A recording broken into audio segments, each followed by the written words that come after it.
சமாதானமும் அண்ணலம் பெருமானார் ஸல்லல்லாஹு அலைஹி வஸல்லம் அன்னவர்கள் முதற்கொண்டு இங்கு குழுமி இருக்கிற நம் அனைவர் மீதும் அல்லாஹ்வுடைய அன்பும் அருளும் அவனுடைய மேலான கருணையும் இம்மையிலும் மறுமையிலும் நமது கபரிலும் நிலவட்டுமாக. மேலும் அல்லாஹ் சுப்ஹானஹு வ தஆலா நாம் செய்த எல்லா விதமான நற்காரியங்களை அல்லாஹ் பொருந்திக் கொள்வானாக. குறிப்பாக இஷாவினுடைய தொழுகை, தராவீஹினுடைய தொழுகை, இத்ருவாஜினுடைய தொழுகை, அதில் ஓதப்பட்ட அனைத்து வசனங்களுடைய நன்மைகளை அல்லாஹ் நம் அனைவருக்கும் நிரப்பமாக தந்தருவானாக. கண்ணியத்திற்குரியவர்களே, இன்றோடு குர்ஆனில் பாதி முடிவடைந்து விட்டது. 15 ஜுஸுக்கள் இன்றோடு முடிவடைந்திருக்கின்றன. ஓதப்பட்ட அனைத்து சூறாக்களையும் ஆயத்துகளுடைய கூலிகளை அல்லாஹ் நமக்கு நிரப்பமாக தருவானாக. இன்று நஹ்ல் என்ற அத்தியாயம் 3வது ரக்அத்தில் முடிவடைந்தது. அதற்கடுத்து பனு இஸ்ராயில் என்ற அத்தியாயம் சரியாக 11வது ரக்அத்தில் முடிவடைந்தது.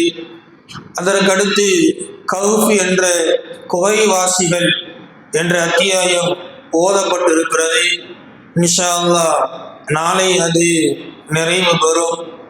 இன்று ஓதிய 1 ஜுஸுக்களில் நிறைய வரலாறுகளை அல்லாஹ் பேசுகிறான். குகைவாசிகள் 2 நபர்கள் பேசிக்கொண்ட செய்திகள், ஹிதுர் அலைஹிஸ்ஸலாத்து வஸ்ஸலாம் அவர்களும் மூசா நபியும், இப்படி இந்த வரலாறுகள் எல்லாம் இதற்கு முன்பதாக நாம் பார்த்திருக்கிறோம். இன்று நாம் பார்க்கிற 2 விதமான செய்தி நஹ்லுடைய சூறாவில் அந்த 2 செய்திகளும் இடம்பெறுகின்றன. 14வது ஜுஸுவினுடைய கடைசி பக்கத்தில் இடம்பெறுகிற ஒரு வசனம், இன்னமா ஜுஇல ஸபது அலல்லதி நக்தலகு ஃபீ, அவர்கள் ஒன்று கூடுகிற அந்த சனிக்கிழமை, ஒன்று கூடுகிற அந்த நாளில் கருத்து வேறுபாடு கொள்கிறார்கள்.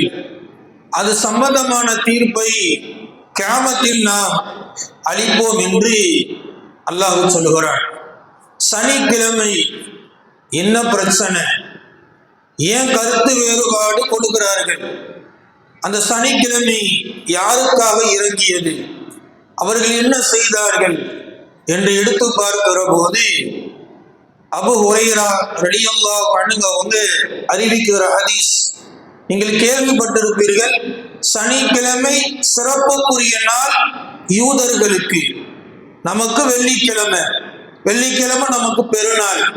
உண்மையில் சனிக்கிழமை அவர்களுக்கு கொடுக்கப்படவே இல்லை. ஹதீஸில் நாயகம் சொன்னார்கள், அபூ ஹுரைரா என்ற சஹாபி அறிவித்து தருகிறார்கள், இது புகாரி கிதாபில் பதிவு செய்யப்பட்டது. நாயகம் சொன்னார்கள், நஹ்னுல் ஆஃபரூன், இந்த பூமியில் கடைசி சமுதாயம் நாம் தான். அஸ்ஸாபிகூன யௌமல் கியாமா, கியாமத் நாள் அன்று நாம் தான் முதலில் எழுப்பப்படுவோம், நாம் தான் முதலில் விசாரிக்கப்படுவோம். வஊத்துல் கிதாப மின் கப்லினா, நாம் வருவதற்கு முன்னாலே தௌராத்தை, இன்ஜீலை, ஜபூர் வேதத்தை அல்லாஹ் இறக்கி வைத்து விட்டார். வஊதீனாஹு மின் பஅதிஹிம், அவர்களுக்கு வேதம் கொடுக்கப்பட்டதற்கு பின்புதான் நமக்கு கடைசியாக குர்ஆன் இறங்கியது. ஃபஹாதல் யௌமுல்லதி, இந்த நாள் நாயகம் சொன்னார்கள், இன்றைய ஜும்ஆ, இன்றைய வெள்ளிக்கிழமை. ஃபஹாதல் யௌமுல்லதி நக்தலஃபு ஃபீ, அவர்கள் கருத்து வேறுபாடு கொண்டார்கள். இந்த வெள்ளிக்கிழமை நமக்கு கொடுக்கப்படவே இல்லை. நம்ம புனித ஜும்மா என்று சொல்கிறோம் அல்லவா, அந்த வெள்ளிக்கிழமை நமக்கு பெருநாளாக கொடுக்கப்படவில்லை. நாயகம் சொன்னார்கள், அந்த நாள் யூதர்களுக்கு தான் கொடுக்கப்பட்டது. அந்த யூதர்கள் கருத்து வேறுபாடு கொண்டார்கள். வெள்ளிக்கிழமை வேண்டாம், சனிதான் வேண்டும், சனிக்கிழமை நாங்கள் எடுத்துக் கொள்கிறோம் என்று கருத்து வேறுபாடு கொண்டதால் ஃபஹதான் அல்லாஹ், வெள்ளிக்கிழமையை அல்லாஹ் அன்பளிப்பாக நமக்கு கொடுத்தார். அவர்கள் அதை வேண்டாம் என்று கருத்து வேறுபாடு கொண்டதால் அது அன்பளிப்பாக நமக்கு வழங்கப்பட்டது. ஃபஹதன் லில் யஹூத், நாளை சனிக்கிழமை யூதர்களுக்கு உரித்தானது. நாளை மறுநாள் ஞாயிற்றுக்கிழமை கிறிஸ்தவர்களுக்கு பெருநாள், தொழுகையுடைய நாள் என்று நபிகள் நாயகம் ஸல்லல்லாஹு அலைஹி வஸல்லம் அவர்கள் ஹதீஸிலே சொல்லி தந்தார்கள். அன்பானவர்களே, கருத்து வேறுபாட நிஅமத் இல்லாமல் போய்விடும். அல்லாஹ் ஒருவருக்கு கொடுக்கிற நிஅமத்தை அவர் மேலும் மேலும் ஆய்வு செய்கிற போது, மறுக்குகிற போது அதை பிடுங்கி விட்டு வேற ஒருத்தருக்கு அல்லாஹ் கொடுத்து விடுவான். அப்படி அந்த கருத்து வேறுபாடால் நமக்கு கிடைத்த மிகப்பெரிய நிஅமத் யௌமுல் ஜும்ஆ. இந்த ஜும்மாவை ஹதீஸ் இருந்தாலும் அவர்கள் சனிக்கிழமை இந்த மாதிரி முடியாது என்று சொன்னதால் அது பற்றிய விசாரணை நாளை மறுமையில் உண்டு. அவர்களுக்கு தீர்ப்பு வழங்கப்படும், அந்த யகூதிகளுக்கு அங்கு வைத்து விசாரிக்கப்படும் என்று அல்லாஹ் குர்ஆனில் சொல்கிறான். இரண்டாவது செய்தியாக, இதே நஹலுடைய அத்தியாயம் சரியாக நாம் இரண்டாவது ரக்காத்தில் அந்த வசனத்தை ஓதினோம். ஒரு குடும்பம் குறித்து இந்த வரலாறை நீங்கள் கேள்விப்பட்டிருக்கலாம். ஆனால் அல்லாஹ் அழகாக சொல்கிறான். ஒரே ஒரு வசனம் தான், மன் கஃபர பில்லாஹி மின் பஅதி ஈமானிஹி, ஒருவர் அல்லாஹ்வை ஈமான் கொண்டு அல்லாஹ்வை மறுக்குகிறார், அல்லாஹ்வுக்கு இணை வைக்குகிறார், இறைவன் இல்லை என்று சொல்லுகிறார், அவர் மீது அல்லாஹ் கோபப்படுவான்.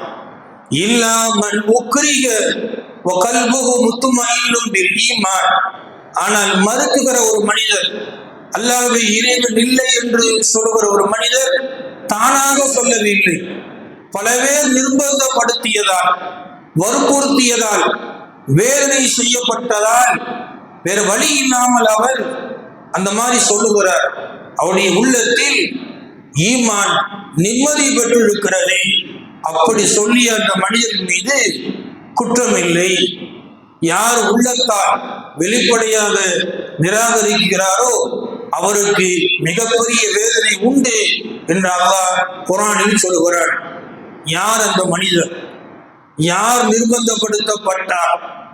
யாரால் அவர் நிர்பந்தப்படுத்தப்பட்டார்? ஹதீஸ்களில், வரலாறுகளில் எடுத்து பார்க்கிற போது நீங்கள் கேள்விப்பட்டிருக்கலாம். இப்னு அப்பாஸ் ரலியல்லாஹு அன்ஹு அவர்கள் இந்த ஹதீஸை அறிவித்து தருகிறார்கள். இஸ்லாத்தினுடைய ஆரம்ப காலகட்டம், ஏறத்தாழ 7 பேர் முஸ்லிமாக இருந்தார்கள்.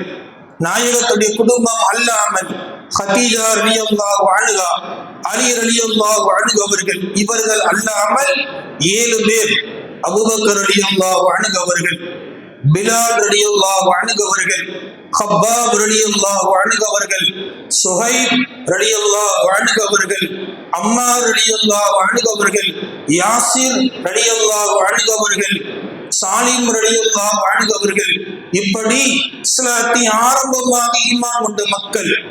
இதில் அபூபக்கர் ரலியல்லாஹு அன்ஹு அவங்க மட்டும்தான் வசதியானவங்க. மற்ற ஈமான் கொண்ட மக்கள் எல்லாம் அடிமைகள், ஒருத்தனுக்கு கீழ் அன்றாட விலங்கை போன்று வாழ்ந்தவர்கள். இவர்கள் அல்லாஹ்வை ஏற்றுக்கொண்டார்கள், ரசூலை ஏற்றுக்கொண்டார்கள், வெளிப்படையாக நடந்து கொண்டார்கள்.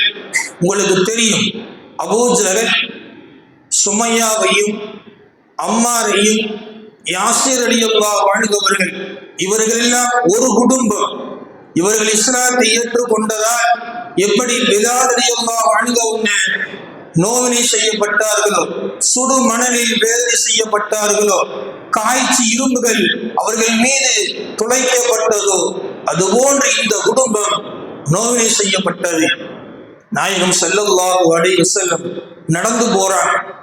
நான் சொன்ன இந்த குடும்பம் ரசூல் ஸல்லல்லாஹு அலைஹி வஸல்லம் கண்ணு முன்னாடி வேதனை செய்யப்படுது. நாயகத்தால் தடுக்க முடியவில்லை. நாயகம் சொன்னார்கள், சபரன் ஆலை யாசிரி, ஃபைன்ன மவ்இதக்கும் அல் ஜன்னah. இந்த யாசிருடைய குடும்பத்திற்கு அல்லாஹ் பொறுமையை தருவானாக. இவர்களுக்கு சொர்க்கம் வாக்களிக்கப்பட்டிருக்கிறது, சொர்க்கம் நிர்ணயிக்கப்பட்டுள்ளது என்று நாயகம் ஸல்லல்லாஹு அலைஹி வஸல்லம் சொன்னார்கள். என்ன நடந்தது? அபூ ஜஹல் சுமையா என்ற அடிமை பெண்ணை அவருடைய மரும பகுதியில் ஒரு அம்பை எடுத்து எய்தார். ஒரு காலை ஒரு ஒட்டகத்திலும் இன்னொரு காலை இன்னொரு ஒட்டகத்திலும் கட்டினான். இரண்டும் இரண்டு திசைகளில் ஓடியது. உடல், ஒரு பெண்ணுடைய உடல், ஈமான் கொண்ட முதல் ஷஹீதான பெண்மணி சுமையா உடல் இரண்டாக பிளக்கப்பட்டது. அவருடைய கணவர் யாசிர் அம்மார் ரலியல்லாஹு அன்ஹு அவர்கள், யாசிர் ரலியல்லாஹு அன்ஹு அவர்கள், அவர்களும் கொலை செய்யப்பட்டார்கள். ஒரு குடும்பத்தில் முதல் இரண்டு ஷஹீத் இந்த குடும்பம்தான். மகனார் யாசிர் பலகீனமானவர், கொடுக்கிற வழிகளை தாங்க முடியல.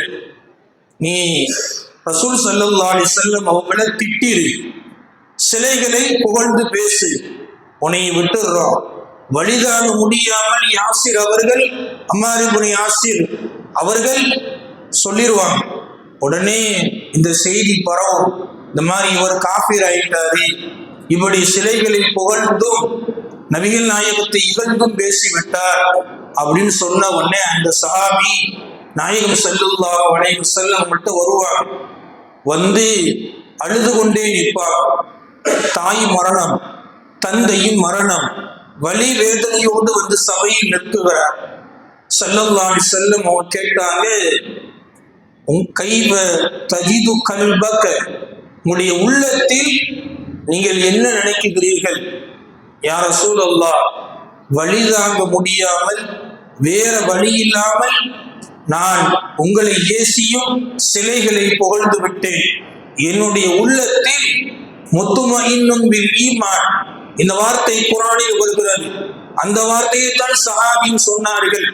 என்னுடைய உள்ளத்தில் ஈமான் நிம்மதி பெற்று இருக்கிறது, ஈமானால் தான் நான் நிம்மதியாக இருக்கிறேன் நாயகமே, நான் உள்ளத்தால் சொல்லவில்லை. ஸல்லல்லாஹு அலைஹி வஸல்லம் அவர்கள் சொன்னார்கள், ஃபைன் ஆது ஃபஊத், திரும்ப நீ தண்டனை கொடுக்கப்பட்டால் இதையே சொல், பரவாயில்லை என்று நாயகம் ஸல்லல்லாஹு அலைஹி வஸல்லம் இந்த சஹாபிக்கு சொல்லியதை வரலாறுகளில் பார்க்கிறோம். இந்த சஹாபியுடைய உள்ளத்தை தான் குர்ஆன் நிர்பந்திக்கப்பட்ட சஹாபி, உள்ளத்தால் ஈமானை நிம்மதியாக பெற்றவர் என்று இவர் விஷயத்தில் அல்லாஹ் இன்று வசனத்தை இறக்கி வைத்தார். அன்பானவர்களே, உண்மையான நிம்மதி ஈமானில் தான் உண்டு, பணத்தில் அல்ல, செல்வத்தில் அல்ல, இது தேவை அது தேவை என்று நினைக்கிற எண்ணத்தில் அல்ல. அப்படி தேவையை தேடினால் அது சென்று கொண்டே இருக்கும். உண்மையான நிம்மதி அல்லாஹ் ஈமானில் வைத்திருக்கிறார்.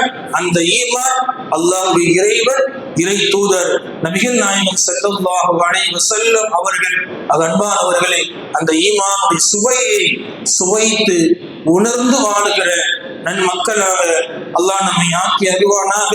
பெரும் பெரும் சஹாபாக்களுடைய அந்த பரக்கத்தை பெற்ற நன்மக்களாக அல்லாஹ் நம்மை ஆக்கி தருவானாக. மரணிக்கிற தருணத்தில் கலிமா லா இலாஹ இல்லல்லாஹ் முஹம்மது ரசூலுல்லாஹ் என்ற கலிமாவை சொல்லி அன்னலம் பெருமானார் ஸல்லல்லாஹு அலைஹி வஸல்லம் அவர்களை கண்டுகளித்து மரணிக்கிற நசீபை அல்லாஹ் சுப்ஹானஹு வ தஆலா நமக்கும் நம்முடைய சந்ததிகளுக்கும் தந்தல்வானாக. வ கர்தாவானா அல்ஹம்துலில்லாஹி ரப்பில் ஆலமீன்.